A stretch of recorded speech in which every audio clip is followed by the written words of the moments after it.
we have all of these other contributors.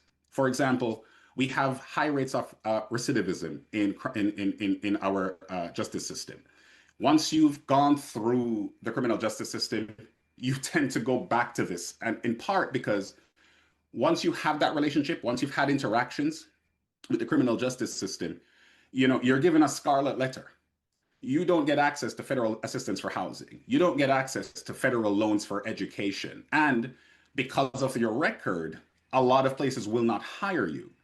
So when all of these options have been removed from the table, it turns out that muscle memory kicks in, and it's very easy for you to fall back to that life of crime.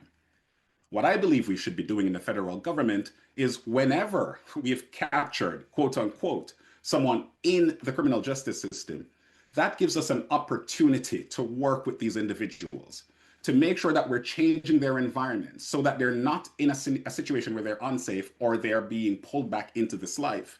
We shouldn't be taking away housing assistance. We should be ensuring that we provide housing assistance. We shouldn't be taking away education assistance.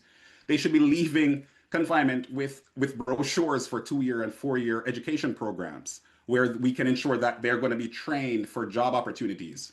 And then after some amount of time, whether that's 6 months or 12 months or whatever we've decided, if you have managed to keep your nose clean and you've not had any sort of re-engagement with the criminal justice system, we should have a public expungement of your record so that you're not kept out of certain positions, you're not unemployable, and therefore likely to fall back into that life of crime.